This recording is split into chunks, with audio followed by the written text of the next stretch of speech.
Hey, what's going on, guys? Welcome to the channel. UFC 287, Alex Pereira versus Israel Adesanya 2 is almost here. It goes down on April 8th in Florida. And while this is one of the most stacked cards on paper, I am going to pick apart UFC 287 and give you the top 3 reasons I hate UFC 287.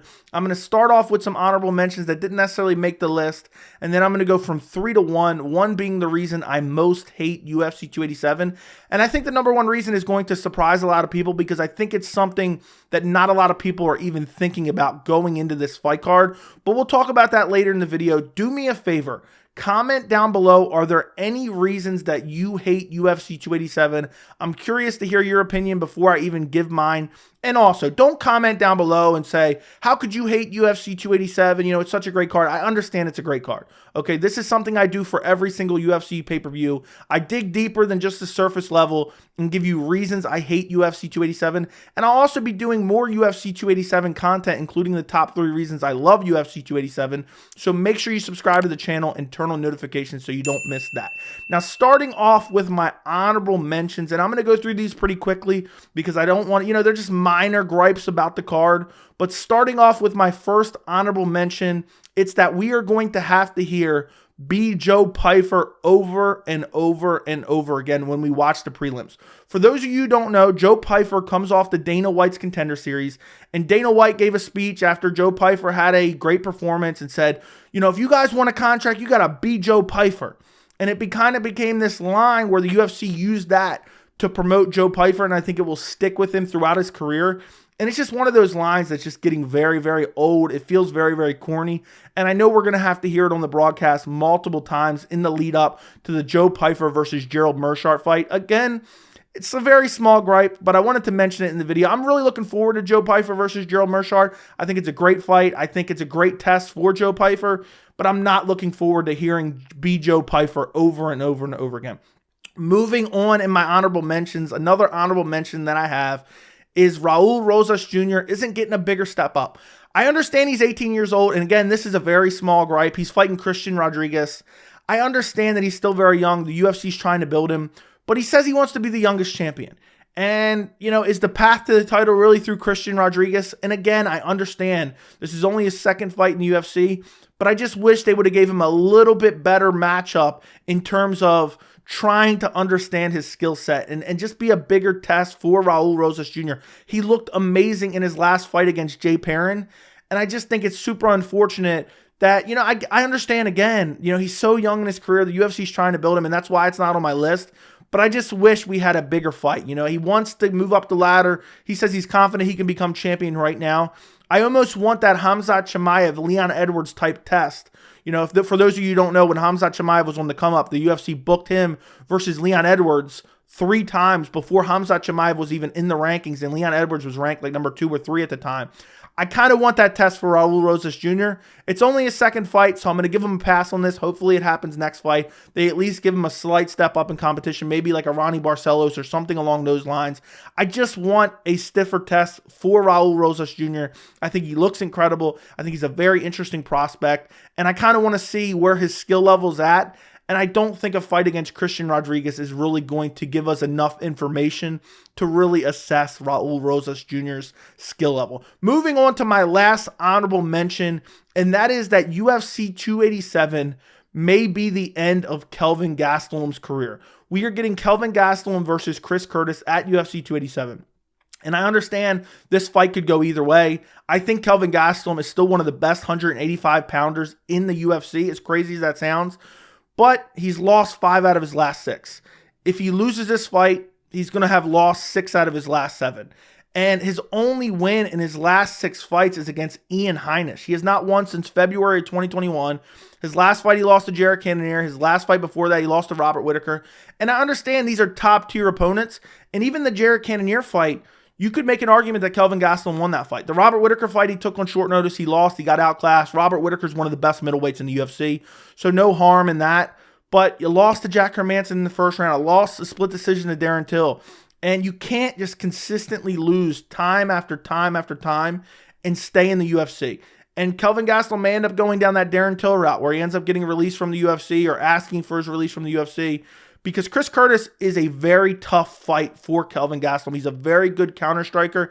I think this fight could go either way. Kelvin Gastelum, he's super active on the feet, and I still think he's one of the best in the world, which is crazy because he slipped all the way down to number 15 in the rankings. Meanwhile, Jared Cannonier, I think, is still ranked in the top 5, and Kelvin Gastelum, you could make an argument that he beat him. But if he loses 6 out of his last 7, it's hard for me to imagine a world where the UFC doesn't just say, you know what? It's time to part ways with Kelvin Gastelum. And what's sad about that is I've always dreamed of an Israel Adesanya versus Kelvin Gastelum rematch. Doesn't look like that's ever happening. And on top of that, Kelvin Gastelum is still very, very young. So it'll be unfortunate to see him fizzle out in the UFC. And, I don't know what's going to happen at UFC 287. Only time will tell. But I really believe it could be Kelvin Gastelum's last fight in the UFC. And he's always been a very exciting fighter. He's had this slew of injuries over the past year. He's been kind of inactive. And I just hope and pray, even if he loses at UFC 287, I hope the UFC still keeps him around, gives him another fight so he can kind of build back, because Kelvin Gastelum is always taking the toughest fights available to him in the division. Moving on to my number 3 reason I hate UFC 287, and that is the bout order. I just think the bout order is a little bit wonky in this case. It's not as bad as like a UFC 286. It's not as bad as UFC 276. If you remember back on the Israel Adesanya Jared Cannonier card, on the main card at one point, it ended up falling out. You had Miesha Tate versus Lauren Murphy. Okay, it's not as bad as that. UFC 286, they switched the card around. Originally, you had Luana Carolina versus Joanne Wood on the main card, which was absolutely atrocious. They swapped that out, but then they did Jennifer Maia versus Casey O'Neill. There's nowhere that, UFC 287 is nowhere near as bad as that. But I really think you have Raul Rosas Jr. versus Christian Rodriguez. This isn't a crazy fight. This isn't, a massive step up in competition for Raul Rosas Jr. I think he should be headlining the prelims, and I think you should either have Kelvin Gastelum versus Chris Curtis opening up the main card, or Michael Chiesa versus Li Jingliang. And honestly, both fights on the prelim, I may be crazy, you'll have to let me know down in the comments. I think both fights on the prelims are better than Kevin Holland versus Santiago Ponzinibbio as well. So I think this bout order is a little bit disappointing. It's not the worst bout order I've ever seen. Obviously, I just mentioned other bout orders that were way worse. But for me, I just want incremental steps up in terms of how I feel about the fights and what I feel are the best fights on the card. And sometimes the way they build these cards, I'm like, do they even know these fighters? And again, I understand this isn't the worst bout order ever, and I understand they're trying to promote Raul Rosas Jr., but I think him as the main event of the prelims promotes him a little bit more, because a lot of people for this massive card, Alex Pereira versus Israel Adesanya 2, I think a lot of people will be tuning in for the prelims, and I think the bout order would be much better if you had Raul Rosas Jr. versus Christian Rodriguez as maybe the main event of the prelims, or maybe you have Michael Chiesa versus Li Jingliang as the main event of the prelims, and you have Raul Rosas Jr. just underneath that. But honestly, again, I don't care all that much. It's not like I'm dying about this bout order. It's not like they have Luana Carolina versus Joanne Wood. It's just kind of disappointing when you have such a great card and then the UFC kind of misses the mark in terms of the bout order. Moving on to the number 2 reason I hate UFC 287. And this is kind of 2 reasons folded into one that really are barely connected, if that makes sense. But the number 2 reason I hate UFC 287 is because Jorge Masvidal could earn a welterweight title shot. And I know a lot of people recently have said, oh, Colby Covington's definitely getting the title shot. If Jorge Masvidal goes out there and flying knee KOs Gilbert Burns in 5 seconds, I would bet my life that Jorge Masvidal would get the next welterweight title shot against Leon Edwards, because of the backstory and the fact that Masvidal would recreate something like that. The UFC would see all the interaction online. Dana White, obsessed with online hits and Instagram analytics and power slap and all this stuff like that. If Jorge Masvidal goes out there and gets a spectacular viral KO against Gilbert Burns, which is possible because a lot of people are underestimating Jorge Masvidal in this fight, I believe he will get a massively undeserved title shot. He has lost his last 3.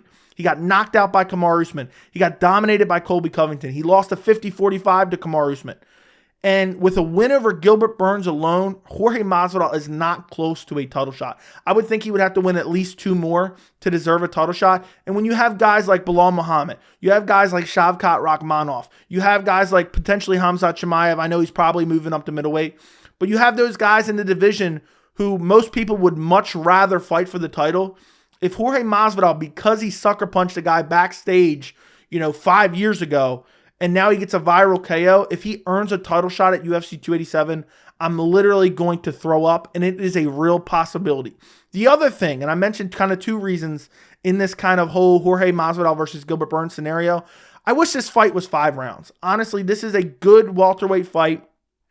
If they're going to make Nate Diaz versus Leon Edwards 5 rounds, they made that back at UFC 263.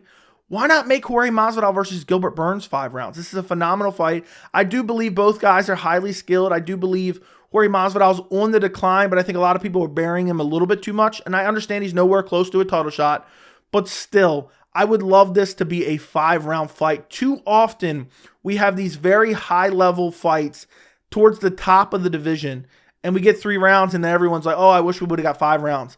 Gilbert Burns versus Khamzat Chimaev, just to mention one off the top of my head. You also have Justin Gaethje, Rafael Fiziev. I wish that was 5 rounds as well. Unfortunately, this isn't 5 rounds. It's not the end of the world, but I do wish this co-main event was 5 rounds. But I'm hoping no matter what, Jorge Masvidal does not somehow jump the line and earn a welterweight title shot with a win over Gilbert Burns, which is, I think, honestly is possible no matter how he wins. I think it's unlikely, but it is very possible. We've seen guys with star power get preferential treatment time and time again. And if he wins this impressively at all, even if he wins a dominant decision, I don't think that's very likely. I think there still is a chance with Leon Edwards pushing for it and the UFC kind of money hungry. I could see them booking that fight. So that is my number 2 reason I hate UFC 287. Moving on to the number 1 reason I hate UFC 287. And I think a lot of people are not thinking of this reason at all. The number 1 reason I hate UFC 287 is because after the main event, the middleweight division is going to go back to being lackluster and kind of boring again. Because we had this guy in Alex Pereira who came over to the UFC and got a couple fights under his belt. And next thing you know, he's fighting for a belt because of the kickboxing history versus Israel Adesanya outside of the UFC. And regardless of what happens in this main event, unless we get a trilogy, the division is kind of lackluster after this. You could have an Alex Pereira win, and then he could decide to move up to 205. And then basically the middleweight division was already lackluster. And now you have Israel Adesanya, who's probably going to regain the belt. And he's already fought a lot of the guys in the division and beat a lot of guys in the division. And I think if Alex Pereira wins and leaves the division, the middleweight division will be in absolute shambles. And if Israel Adesanya wins this fight, and let's say there's no need for a rematch, he's already fought most of the division. There's not really a surging contender that hasn't already fought Israel Adesanya. What are you going to do? Israel Adesanya, Robert Whittaker 3? I guess maybe, but not super compelling at all. Roman Dolidze was kind of the fresh contender in the division. He just lost to Marvin Vettori and didn't look particularly amazing in that fight. The division is just lackluster. If Alex Pereira and Israel Adesanya stop fighting each other, the division goes back and falls into this weird, hole where it's just not a particularly great division in terms of stylistic matchups. Even Nasruddin Imavov, who was kind of making his way up the ladder, just lost to Sean Strickland. He's no longer really a contender. Andre Muniz lost. So there's really not a top contender in the division. And even if Alex Pereira wins and stays in the division, he's going to get wrestled and lose his title against a guy like Robert Whittaker or a guy like Marvin Vettori or even a guy, like Paulo Costa, I think could out-wrestle him, because he doesn't have the greatest grappling defense. So no matter what way you look at it, unless you get an Israel Adesanya controversial decision win and you get the trilogy, this division is really not going to be all that great after the fact. I think the division has reached a peak, moment in time, and it might eventually reach that peak again. But Israel Adesanya, Alex Pereira 1 back at UFC 281 was a phenomenal fight. I'm really looking forward to this rematch. I cannot wait for this fight. 2 of the highest level kickboxers in the sport. And an amazing storyline nonetheless. A champion who was defending his belt on his way to a decision win and gets finished in the 5th round by his personal boogeyman in Alex Pereira. And I think this is just such an amazing fight. This is such an amazing storyline in general where you don't need guys talking back and forth. The storyline sells itself. And I just believe afterwards it's going to be a massive mood killer. It's going to be a massive drop off in terms of middleweight excitement. Is anyone going to be anywhere close to as excited as they are for Alex Pereira versus Israel Adesanya 2 if Adesanya wins and we get Adesanya versus Whitaker 3. Don't get me wrong. That's still a fun fight, but it's nowhere near what the storyline of Adesanya versus Pereira has been. And I'm not looking forward to it ending. It's like when you watch an amazing show and finally you're getting to the season finale of the last season.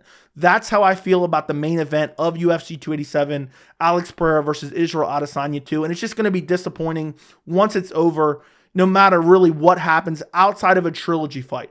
Then it would still kind of hold that, lust up until that trilogy fight would happen. But that is my number one reason I hate UFC 287. Let me know what you guys think about all the reasons I hate UFC 287 down in the comments. Am I absolutely crazy? Am I spot on? Are there any reasons that I missed? Let me know down in the comments. If you enjoyed this video, don't forget to like the video. Don't forget to subscribe. And thank you so much for watching.